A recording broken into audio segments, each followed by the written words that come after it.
Hello friends, welcome back to my channel helping hands. അപ്പോൾ നമ്മൾ ഇന്ന് 7ാം ക്ലാസ്സിലെ സോഷ്യൽ സയൻസിൻ്റെ 11ാമത്തെ ചാപ്റ്ററായ എഗെയിൻസ്റ്റ് ഡിസ്ക്രിമിനേഷൻ അഥവാ വിവേചനത്തിനെതിരെ എന്ന് പറയുന്ന അധ്യായമാണ് നമ്മളിന്ന് നോക്കാൻ പോകുന്നത്.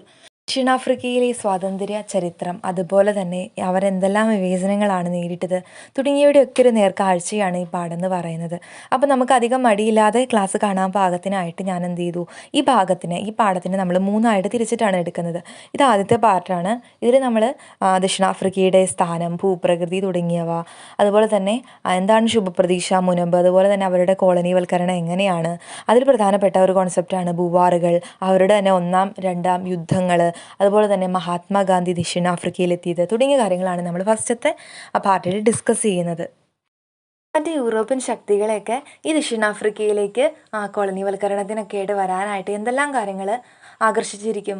ഭൂപ്രകൃതിപരമായിട്ട് നമ്മൾ നോക്കുമ്പോൾ ആണെങ്കിൽ ഈ ആഫ്രിക്കൻ വൻകരയിലെ തെക്കേയറ്റം, താഴെ ഭാഗമാണ് തെക്കേയറ്റം എന്ന് പറയുന്നത്. ഇത് എന്തുമായിട്ടാണ് അതിർത്തി പങ്കിടുന്നത്? ഇന്ത്യൻ മഹാസമുദ്രമുണ്ട്, അതുപോലെ തന്നെ അറ്റ്ലാന്റിക് സമുദ്രവുമായിട്ടാണ് അതിർത്തി പങ്കിടുന്ന ഒരു രാജ്യമാണ് ദക്ഷിണാഫ്രിക്ക എന്ന് പറയുന്നത്. ഇവിടെ ധാരാളം വൈവിധ്യമായ ഭൂപ്രകൃതി സവിശേഷതകളുണ്ട്. അതായത് നല്ല വരണ്ട പരിപ്രദേശമുണ്ട്, അതുപോലെ തന്നെ കാലാവസ്ഥയിൽ വ്യത്യസ്തമാണ്, മനുഷ്യ സമ്പത്തുണ്ട്, അതുപോലെ തന്നെ ഉയർന്ന പർവ്വതങ്ങളും വൻ നദികളും വെള്ളച്ചാട്ടങ്ങളും വിസ്തൃതമായ സമതലങ്ങൾ, തീരപ്രദേശങ്ങൾ തുടങ്ങിയ ഒട്ടനവധി പ്രത്യേകതകൾ കൊണ്ട് മറ്റ് രാജ്യങ്ങളിൽ നിന്ന് ദക്ഷിണാഫ്രിക്കയെ വ്യത്യസ്തമാക്കുന്നു. ഇവയൊക്കെ യൂറോപ്യൻകാരെ ദക്ഷിണാഫ്രിക്കയിലേക്ക് വല്ലാതെ ആകർഷിച്ചിട്ടുള്ള കാര്യങ്ങളാണ്. അടുത്തൊരു കോൺസെപ്റ്റാണ് ശുഭപ്രതീക്ഷ മുനമ്പ് അഥവാ കേപ്പ് ഓഫ് ഗുഡ് ഹോപ്പ്. യൂറോപ്യന്മാർക്ക് നല്ല ഹോപ്പ് തരുന്ന ഒരു മുനമ്പാണ് ശുഭപ്രതീക്ഷ മുനമ്പ്. നമ്മൾ പറഞ്ഞു ഈ ദക്ഷിണാഫ്രിക്കയുടെ തെക്കേ അതിർത്തി പങ്കിടുന്ന ഒന്ന് അറ്റ്ലാന്റിക് പറഞ്ഞു, അതുപോലെ തന്നെ ഇന്ത്യൻ മഹാസമുദ്രമുണ്ട്. ഈ അറ്റ്ലാന്റിക് സമുദ്രത്തിലെ ഒരു ഭൂപ്രദേശമാണ് ഈ ശുഭപ്രതീക്ഷ മുനമ്പ് എന്ന് പറയുന്നത്. അതായത് ഈ ശുഭപ്രതീക്ഷ മുനമ്പ് യൂറോപ്യന്മാർക്ക് അറ്റ്ലാന്റിക് സമുദ്രത്തിലൂടെ, അതായത് ശുഭപ്രതീക്ഷ മുനമ്പ് ചുറ്റി വന്നെങ്കിൽ എന്ത് ചെയ്യണം, അറ്റ്ലാന്റിക് സമുദ്രത്തിലൂടെ ആഫ്രിക്കൻ വൻകരയെ ചുറ്റി ഇന്ത്യൻ മഹാസമുദ്രത്തിൽ എത്തിയാലാണ് ഈ ഏഷ്യ വൻകര ഉൾപ്പെട്ട രാജ്യങ്ങളിൽ എത്തിപ്പെടാൻ കഴിയുള്ളൂ. അപ്പോൾ അതുകൊണ്ടാണ് ഈ മുനമ്പിന് അത്ര പ്രാധാന്യമുണ്ട്. കാരണം ഏഷ്യയിലേക്ക് എത്താനായിട്ട് യൂറോപ്യന്മാരെ സഹായിക്കുന്നത് ഈ മുനമ്പാണ്. അതുകൊണ്ടാണ് ഈ മുനമ്പ് ശുഭപ്രതീക്ഷ മുനമ്പ് അഥവാ കേപ്പ് ഓഫ് ഗുഡ് ഹോപ്പ് എന്ന് അറിയപ്പെടുന്നത്. ഒരു കോൺസെപ്റ്റാണ് ദക്ഷിണാഫ്രിക്കയുടെ കോളനിവൽക്കരണം. അപ്പോൾ കോളനിവൽക്കരണം എന്ന് പറയുമ്പോൾ നമ്മൾ എന്താണ് സംഭവം നിങ്ങൾ ഉദ്ദേശിക്കുന്നത്? അതായത് ഒരു രാജ്യം നമ്മുടെ മറ്റൊരു പ്രദേശത്ത് എന്ത് ചെയ്യുക, അവിടുത്തെ ജനങ്ങളുടെയും മേലൊക്കെ അധികാരം സ്ഥാപിച്ച് അവരെ രാഷ്ട്രീയപരവും സാമൂഹികപരവും അവരുടെ സാമ്പത്തികപരവും സാംസ്കാരികപരവുമായി അവരെ നിയന്ത്രണത്തിൽ കൊണ്ടുവരികയാണ്. അപ്പോൾ ഇങ്ങനെ നിയന്ത്രണത്തിൽ കൊണ്ടുവരുന്നതിനെയാണ് കോളനിവൽക്കരണം എന്ന് പറയുന്നത്. ദക്ഷിണാഫ്രിക്കയിൽ ഉണ്ടായിരുന്ന ജനവിഭാഗങ്ങൾ അഥവാ പണ്ടുണ്ടായിരുന്ന ആദിമ നിവാസികൾ എന്ന് ചോദിച്ചാൽ സാൻ ഖോസോ എന്ന് ഓർത്തു വയ്ക്കുക കേട്ടോ. അങ്ങനത്തെ 2 ജനവിഭാഗങ്ങളാണ് ഉണ്ടായിരുന്നത്, സാനും ഖോസോയും. 15-ാം നൂറ്റാണ്ടിൻ്റെ അവസാനമൊക്കെ ആയപ്പോഴത്തേന് യൂറോപ്യൻ ശക്തികൾ എന്ത് ചെയ്യുക, സാമ്പത്തികപരമായും ഒരുപാട് നേട്ടങ്ങൾ കൊയ്യുന്നതിനൊക്കെ ആയിട്ട് നമ്മളെ ചൂഷണം ചെയ്യാനൊക്കെ ആയിട്ട് എവിടേക്ക് വന്നു, ദക്ഷിണാഫ്രിക്കയിലേക്ക് എത്തുകയാണ്. പിന്നീട് 18-ാം നൂറ്റാണ്ടൊക്കെ ആയപ്പോഴത്തേനും ബ്രിട്ടീഷുകാരും ദക്ഷിണാഫ്രിക്കയിലേക്ക് എത്തി. എന്തിനു വേണ്ടിയായിരിക്കും? ധാരാളം ഭൂപ്രദേശങ്ങളുണ്ട്, ഇതൊക്കെ സ്വന്തമാക്കുക, പിന്നെന്താ ആഫ്രിക്കൻ വൻകരയിലെ അളവറ്റ സമ്പത്ത് കൈക്കലാക്കുക. പിന്നെ നമ്മൾ പറഞ്ഞു ഏഷ്യയിലേക്കൊക്കെ എത്താനുള്ളതിനിടയിലുള്ളൊരു സ്പേസാണിത്. അപ്പോൾ ആ യാത്രയ്ക്ക് ഇടയിലുള്ള ഒരു ഇടത്താവളമാക്കി ഇതിനെ മാറ്റുവാനും അതുപോലെ തന്നെ യൂറോപ്യൻ രാജ്യങ്ങളുമായി അധിനിവേശം ആകാനൊക്കെ ആയിട്ട് വേണ്ടിയാണ് ഇവരുടെ കോളനി സ്ഥാപിക്കാനായിട്ട് വന്നത്. ഇനി ഭൂവറുകൾ എന്ന് പറയുന്ന ഒരു കോൺസെപ്റ്റ്, അതായത് യൂറോപ്യന്മാരാണ് ദക്ഷിണാഫ്രിക്കയിലേക്ക് ആദ്യമായിട്ട് വന്നതെന്ന് നമ്മൾ നോക്കിയിരുന്നല്ലേ. അപ്പോൾ ഈ യൂറോപ്പിൽ നിന്ന് ആദ്യം ദക്ഷിണാഫ്രിക്കയിലേക്ക് എത്തിയ നെതർലൻഡ്, ഫ്രാൻസ്, ജർമ്മനി തുടങ്ങിയ രാജ്യങ്ങളിലെ അവരുടെ പിൻതലമുറക്കാരറിയപ്പെടുന്ന പേരാണ് ഭൂവറുകൾ എന്ന് പറയുന്നത്. കൃഷിക്കാരൻ എന്നാണ് ഇതിനർത്ഥം. അപ്പോൾ ഇവർ പിൻകാലത്ത് ഈ ജനവിഭാഗം ആഫ്രിക്കാൻസ് എന്നും അറിയപ്പെട്ടു. അപ്പോൾ ഭൂവറുകൾ അഥവാ ആഫ്രിക്കാൻസ് എന്നറിയപ്പെട്ടു ഇവർ. കാരണം ഇവർ യൂറോപ്പിൽ നിന്ന് ആദ്യം ദക്ഷിണാഫ്രിക്കയിലേക്ക് വന്ന നെതർലൻഡ്, ഫ്രാൻസ്, ജർമ്മനി തുടങ്ങിയ രാജ്യക്കാരുടെ പിൻതലമുറക്കാരാണ്.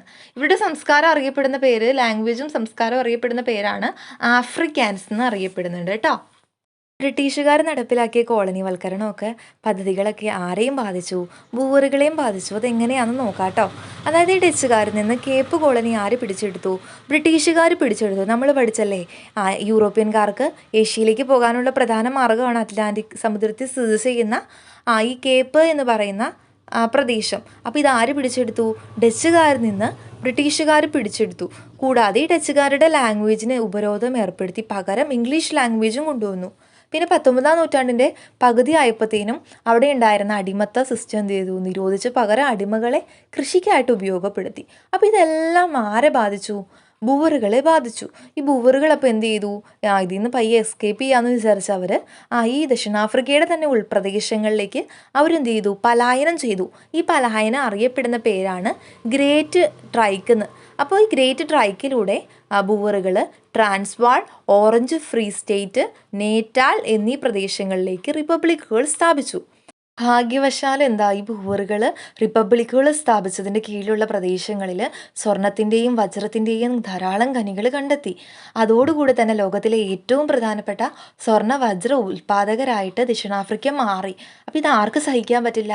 ബ്രിട്ടീഷുകാർക്ക് സഹിക്കാൻ പറ്റില്ല. അപ്പോൾ എങ്ങനെയെങ്കിലും ഈ പ്രദേശത്തെ കൂടെ ബ്രിട്ടീഷുകാരുടെ കോളനികളുടെ കൂടെ കൂട്ടിച്ചേർക്കാനായിട്ട് അവർ ശ്രമങ്ങൾ നടത്തി. അപ്പോൾ ഇതിനെ ആരെതിർത്തു?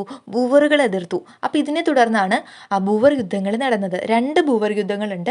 അപ്പോൾ 1-ാം ബൂവർ യുദ്ധം എന്താണ് കാരണം എന്ന് നമുക്ക് നോക്കാം. 1-ാം ബൂവർ യുദ്ധത്തെ തുടർന്ന് എന്താണ്?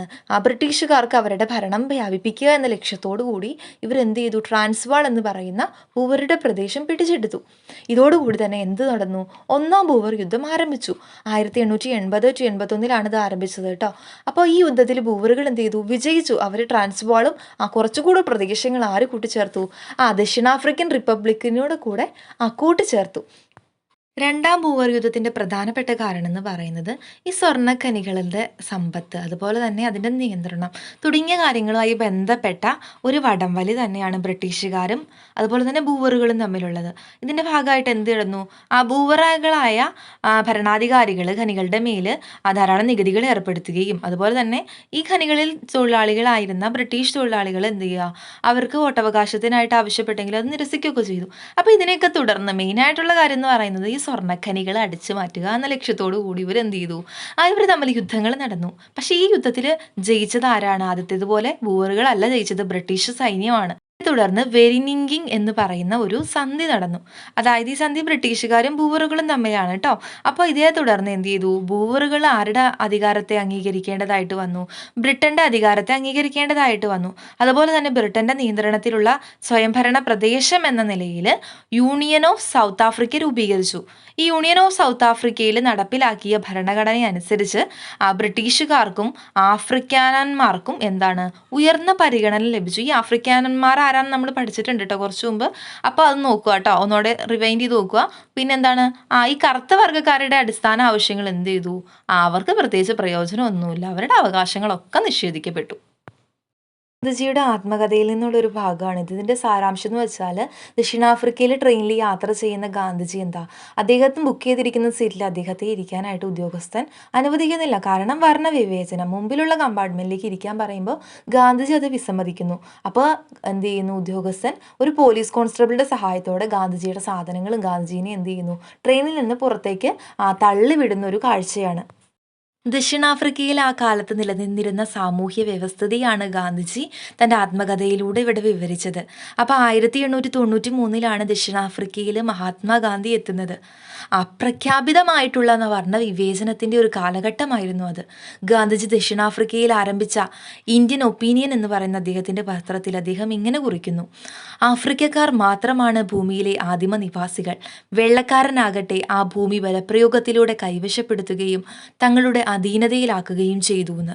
അപ്പോൾ 2-ാം ബൂവർ യുദ്ധകാലത്ത് യുദ്ധക്കെടുതികളിൽ ദുരിതം അനുഭവിച്ചവർക്ക് സഹായം എത്തിക്കുന്ന സന്നദ്ധ പ്രവർത്തനങ്ങളിൽ അദ്ദേഹം എന്ത് ചെയ്തു?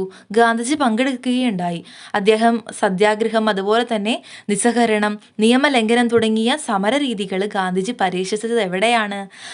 ഈ ദക്ഷിണാഫ്രിക്കയിലാണ്. അതുകൊണ്ട് തന്നെയാണ് ഗാന്ധിജിയുടെ രാഷ്ട്രീയ പരീക്ഷണശാല എന്ന ദക്ഷിണാഫ്രിക്ക അറിയപ്പെടുന്നത്. അപ്പോൾ ഇന്നത്തെ ക്ലാസ് എല്ലാവർക്കും പ്രയോജനപ്പെട്ടു എന്ന് വിചാരിക്കുന്നു. ഇതിൻ്റെ ബാക്കി നമുക്ക് നെക്സ്റ്റ് പാർട്ടിൽ ചെയ്യാം. Thank you for watching.